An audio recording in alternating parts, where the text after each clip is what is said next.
जिन मंदिरों में आप अपनी मेहनत की कमाई लुटा रहे थे, आज कोरोना जैसी महामारी के वक्त तो मंदिरों ने अपने दरवाजे बंद कर लिए हैं। मंदिरों में बैठे ब्राह्मण मंदिरों के खजाने पर कुंडली मारकर बैठे हैं। देश में इतनी बड़ी आपदा आई है, करोड़ों लोग घरों में कैद है। देश में मेडिकल उपकरण की भारी कमी है। देश आर्थिक तंगी से गुजर रहा है, लेकिन देश के मंदिरों ने एक पैसा भी दान नहीं किया। इन मंदिरों में बैठे ब्राह्मणवादी अरबों खरबों के चढ़ावे पर आसन लगाए बैठे हैं। ट्विटर पर हैशटैग मंदिर में दान देना बंद करो ट्रेंड चल रहा है। लोग कह रहे हैं कि जब मुसीबत के वक्त ही ना ही भगवान काम आ रहे हैं, ना ही उनके मंदिरों का चढ़ावा, तो फिर वो जा कहां रहा है।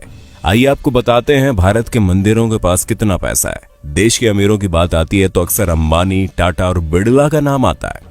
हालांकि आपको ये जानकर हैरानी होगी कि देश में कुछ मंदिर ऐसे भी हैं जिनके पास इन अरबपतियों से भी ज्यादा संपत्ति है। केरल का पद्मनाभ स्वामी मंदिर भारत के सबसे अमीर मंदिरों की सूची में आता है।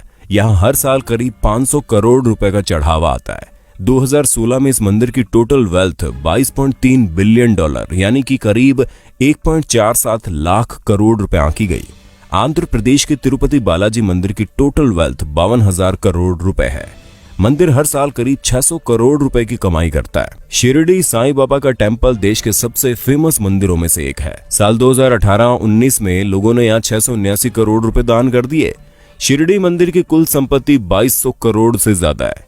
जम्मू के वैष्णो देवी मंदिर में सालाना 500 करोड़ से ज्यादा डोनेशन आता है। मंदिर के पास 1200 किलो से ज्यादा तो सोना ही है। वहीं मुंबई के सिद्धिविनायक मंदिर की सालाना कमाई 125 करोड़ से ज्यादा है। भारत में कुल 6,38,000 गांव है, 5,000 कस्बे और 400 बड़े शहर है। अमूमन हर गांव में मंदिर होता है। शहरों में तो देवी देवताओं के अलग अलग मंदिर होते हैं।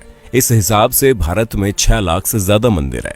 सोचिए इस देश की कितनी बड़ी संपत्ति पर सिर्फ और सिर्फ ब्राह्मणों का कब्जा है। पुरी के जगन्नाथ मंदिर, वाराणसी के काशी विश्वनाथ मंदिर, गुजरात के सोमनाथ मंदिर और मदुरई के मीनाक्षी मंदिर जैसे धार्मिक स्थलों पर खजाने भरे पड़े हैं, लेकिन मंदिरों में बैठे पंडित देश की भलाई के लिए एक पैसा तक दान नहीं करते। भगवान के नाम पर आपकी जेब खाली की जाती है और फिर ये लोग उसे हजम कर जाते हैं। जरा सोचिए, अगर ये मंदिर अपनी संपत्ति दान कर दे तो एक दिन में भारत की गरीबी दूर हो जाए, लेकिन ये ऐसा नहीं करते। धर्म के नाम पर लोगों को मूर्ख बनाकर ब्राह्मणवादी मौज काट रहे हैं। इसलिए अगली बार जब आप अपने बटुए से कोई नोट निकालें तो सोचिएगा जरूर कि आपके खून पसीने की कमाई पर कौन ऐश कर रहा है।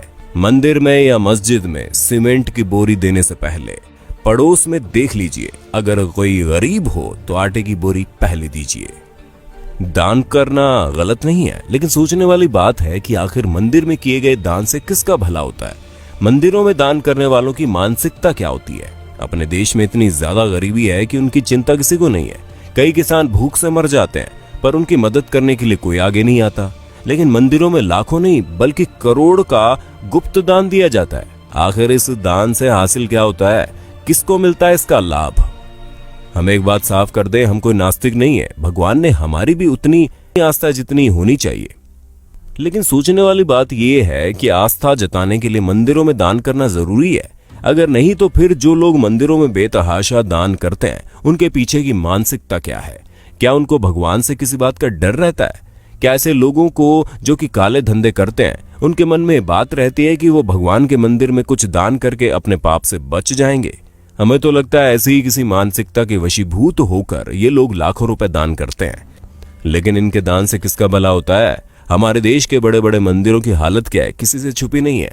लाखों दान करने वालों के साथ वीआईपी और वीवीआईपी के लिए तो इन मंदिरों के द्वार मिनटों में खुल जाते हैं। इनको भगवान के दर्शन भी इनके मन मुताबिक समय पर हो जाते हैं। लेकिन आम आदमी को घंटों लाइन में लगे रहने के बाद भी कई बार भगवान के दर्शन नहीं होते। कभी कभी लगता है कि भगवान भी अमीरों के हो गए हैं, खासकर बड़े मंदिरों में विराजने वाले भगवान। शिरडी के साईं बाबा के दरबार के बारे में कहा जाता है कि वहां पर सभी को समान रूप से देखा जाता है।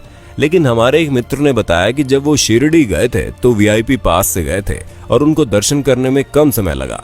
यानी वहां भी बड़े छोटे का भेद है। संभवतः अपने देश में ऐसा कोई मंदिर है ही नहीं जहां पर छोटे बड़े का भेद ना हो। किसी वीआईपी या फिर अमीर को हमेशा लाइन में लगने से परहेज रहता है। वे भला किसी गरीब के साथ लाइन में खड़े कैसे हो सकते हैं? लाखों का दान करने वालों को क्या अपने देश की गरीबी नजर नहीं आती?